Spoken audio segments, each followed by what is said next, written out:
Okay, we're not going to throw it open to all of you to ask us some questions. I think we're grabbing a couple microphones.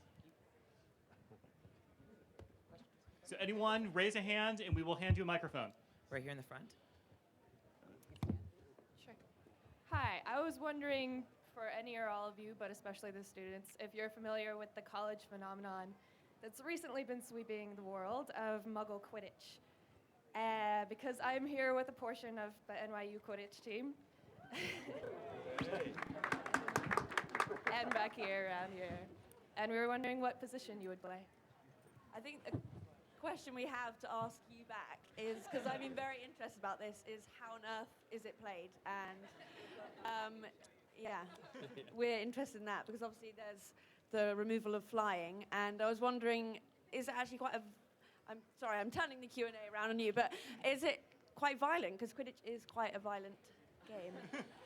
Yes, it's actually super intense. There are a few people brought back in ambulances from the World Cup this past November. Is it on ice? And do you sing while you're doing it? Do you have to be drunk to play it? What's the name? You have to smoke some Nigerian woodbines. Yes. No, but it probably helps.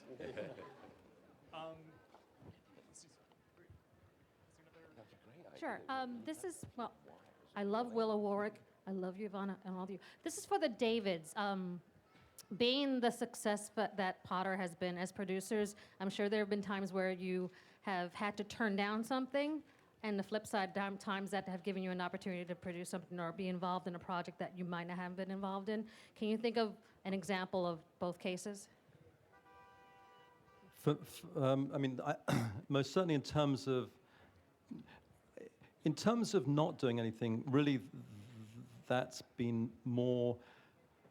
For the most part, I'm not brought into films when they're ready to go. I develop them. So with Harry Potter, I read a book before it was published, fell in love with it, and then developed it, and it became a film. It's very rare that I'm brought in. I mean, Michael, David and I have just worked on something written by a man called David Hare that came fully formed. But that's very much the exception. The opportunity that it's given me, one of the things I'm most excited, and the opportunity I think I'm most excited about that it's given me, is I'm now making a film with a man called Alfonso Cuarón, who directed the third Harry Potter. And we're doing something called Gravity. And I am beyond excited to be working with him because I think he's one of the great directors working today. Any parts in it, Ginny? There's a girl. Likewise with David, though I have in the past, I came up through a slightly different route of physical production, so I do often get asked to do things that are at a later stage of development. But I think once I got I wasn't with David on the first film, but once I joined and I've worked on 6 of the 8, once I got my feet under the table, people, I think, stopped asking me to do things anyway, and, because they knew that we had a bit of a way to go and I was busy. And subsequently, 1 or 2 things have come my way that I might have entertained had I not been busy, but I too am developing projects of my own, which may or may not happen. And hopefully, having been involved with Harry Potter will make the thought of them more attractive to people who might not have found them attractive in the past, but who knows? The next question is Next here question. in the center. Hello, my name is Yahaira Hernandez. It's nice to meet all of you guys. Thanks for coming here. I was wondering if personally, if a sorting hat was here, what housing would you be placed and why? Or any of you, if you guys want to answer. Okay. That's quite difficult. There is, which I'm sure will be part of the museum when we make it in London, but in Burbank, in LA, there's also a sorting hat, which is kind of, as you sit under it, it will tell you your house name, but there were lots of visitors at the museum, so I decided not to sit under it because I didn't want to know that I wasn't in Gryffindor. So if I could, dream be it would be Gryffindor. But James and I did the same thing when we were there, and although it was just about to go on my head, and it actually said, another Weasley, eh? It was freaky to say the least. And then, it was weird because I got sorted into Gryffindor, thankfully, but he had something else in mind for James. I can't remember who. I'm a Ravenclaw, apparently. So, yeah. No, the funny thing is, when they start out, everyone wants to be in Gryffindor, but as they get a bit more adolescent and cool, They start thinking maybe it'd be quite cool to be Slytherin, actually. When you were sorted into Ravenclaw, actually- were you wearing the same top? I decided to adopt the top and the colours of the house. We have a question to the back left. Next question. So good job on the films, props for that. But you guys all get to play wizards or like magical creatures. So what's your favorite part about that?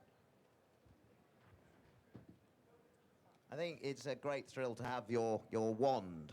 That's always very exciting. And what's great about the costumes that you wear, there is actually a wand pocket inside the costume. And so your wand can be stowed away safely. But that's really exciting when you get to kind of do some of the spells that you read about in the novels, and you see in the script that your character is able to perform that particular piece of magic. And it's, you know, some of it isn't just kind of you get it and do that with it. You know, some of it has been choreographed. You know, there's very particular ways that you could cast these spells. And, you know, I hope you all know your swish and flick, by the way, and have been practicing. There will be a test later. Have So you all that's- kept your wands? Well, it would be nice. We could drop hints now, but I'd love a wand. I have a wand from Willow at home in the framed box, which is lovely. Yeah.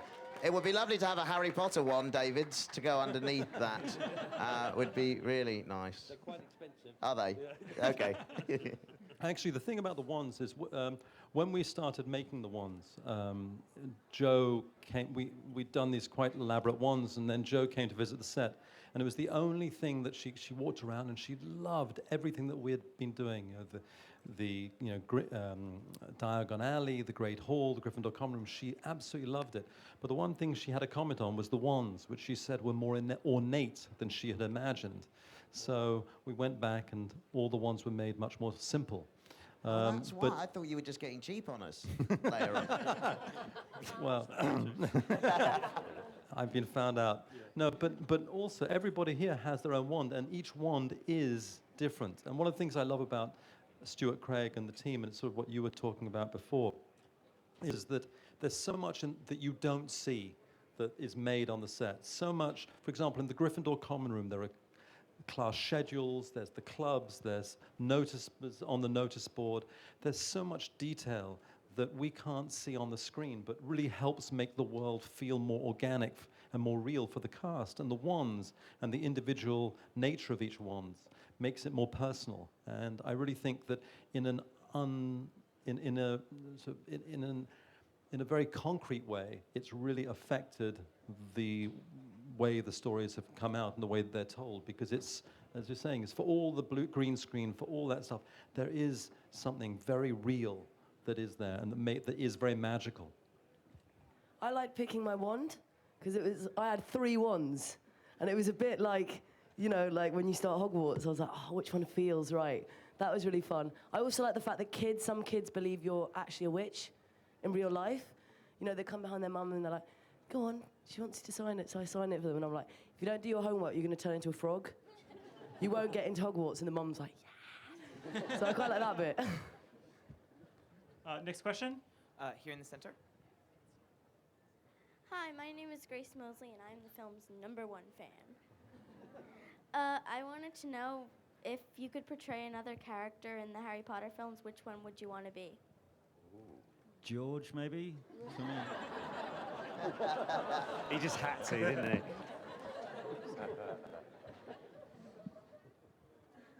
Mine would be Hagrid. I don't like that. Mine would be Hagrid. Would you? Yeah. Really? Oh, nice. Like to tower over everyone.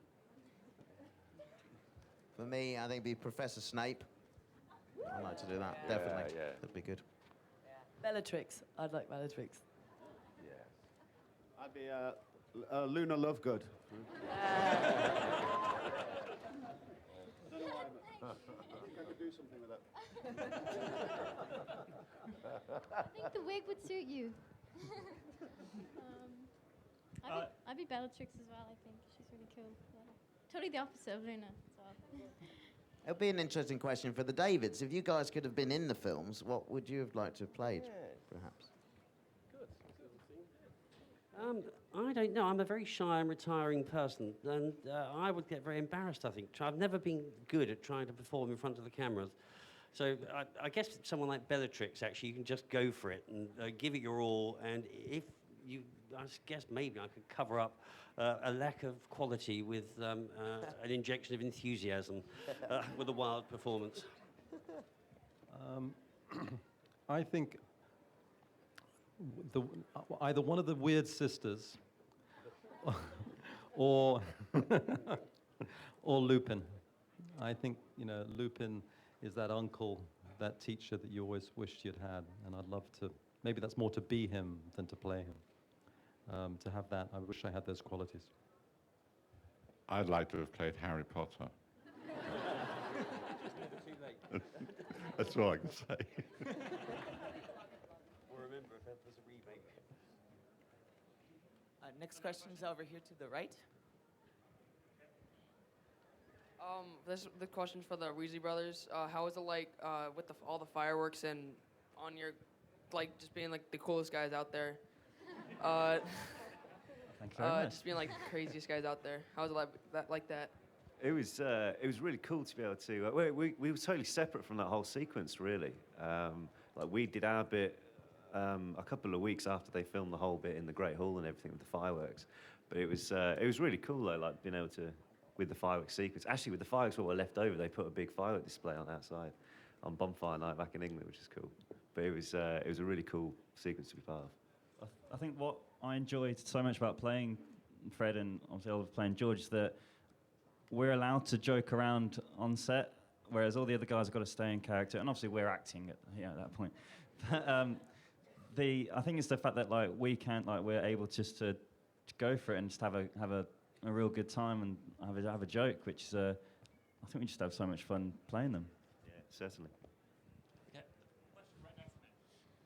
When you're acting in a scene, what's going through your mind when you're doing that? What's my next line?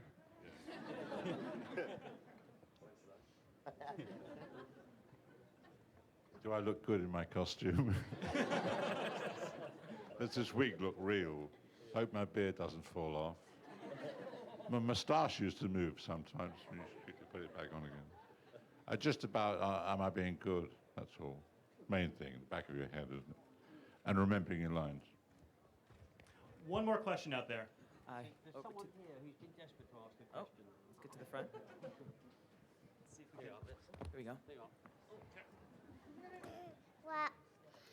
Well, I have a question for Ginny Weasley of how you felt when you're acting out with Harry and you having your first kiss.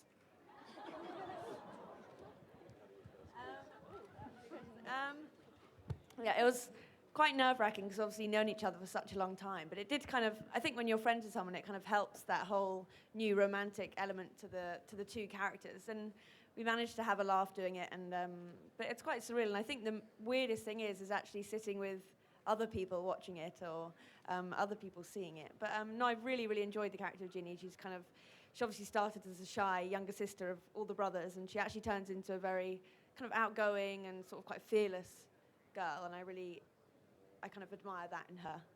So it's good to, and I think for her, unlike most kind of relationships that are portrayed in film, it's usually the guy that has to go chase the girl, but I think Ginny and Hermione pretty much have to step up because the guys seem a bit lazy. So I think that's a good, thing for women. I think you should be confident, and if you like someone, go for it. But yeah.